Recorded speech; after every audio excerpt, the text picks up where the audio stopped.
ഈ വർഷം മുഴുവൻ 2026 മുഴുവൻ നിങ്ങളെ കാത്തിരിക്കുന്നത് നല്ല വാർത്തകൾ.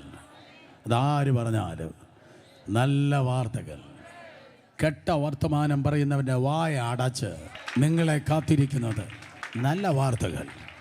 ഏത് വക്കീൽ പറഞ്ഞാലും നല്ല വാർത്തകൾ, നല്ല വാർത്തകൾ. ഏത് ഡോക്ടർ പറഞ്ഞാലും നല്ല വാർത്തകൾ. ഏത് ബന്ധു പറഞ്ഞാലും നല്ല വാർത്തകൾ. ആര് പറഞ്ഞാലും നല്ല വാർത്തകൾ, നല്ല വാർത്തകൾ, നല്ല വാർത്തകൾ. വായ് ഒരു വശത്ത് നല്ല വാർത്തകൾ എന്ന് പറയുമ്പോൾ പകയ്ക്കുന്നവൻ പറയുന്നത് പൊല്ലാത്ത വാർത്തയാണെങ്കിൽ പകയ്ക്കുന്ന പിശാചിൻ്റെ വായെ ദൈവം അടച്ച് ദൈവം നിങ്ങൾക്കായി നൽകുന്നത് നല്ല വാർത്തകളാണ്.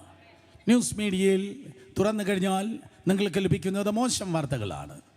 എവിടെയൊക്കെ നാശമുണ്ടായി, എവിടെയൊക്കെ തകർച്ചയുണ്ടായി, എവിടെയൊക്കെ പ്രശ്നങ്ങളുണ്ടായി എന്നൊക്കെ പറയുന്ന നെഗറ്റീവ് വാർത്തകളാണ് എല്ലാ മാധ്യമങ്ങളിലും ലോകത്തിലെമ്പാടും നിങ്ങൾക്ക് കാണുവാൻ കഴിയുന്നത്.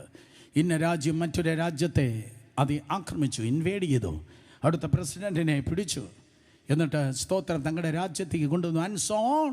ഇങ്ങനെയുള്ള നെഗറ്റീവ് വാർത്തകളാണ് സ്തോത്രം അതേ കാണുവാൻ കഴിയുന്നത്. ഒരുത്തൻ്റെ ചർച്ചിൽ വേറൊരുത്തൻ കയറി അതിനെ കയ്യാളാൻ വേണ്ടി പോകുന്നത് പോലെ അമേരിക്ക വെനസ്വേലയെ കീഴടക്കിയിരിക്കുന്ന കെട്ട വാർത്തകൾ ആണ് പല സ്ഥലങ്ങളിൽ നിങ്ങൾക്ക് കേൾപ്പാൻ തക്കോണം കഴിയുന്നത്. എന്നാൽ സ്തോത്രം അതെ, നല്ലൊരു വർത്തമാനം പറയട്ടെ. നല്ല വർത്തമാനം എന്ന് പറയുന്നത് ഇതാണ്. സുവിശേഷം എന്ന് പറയുന്നത് നല്ല വാർത്തയാണ്. ഗുഡ് ന്യൂസ്, നല്ല വാർത്തയാണ് സുവിശേഷം.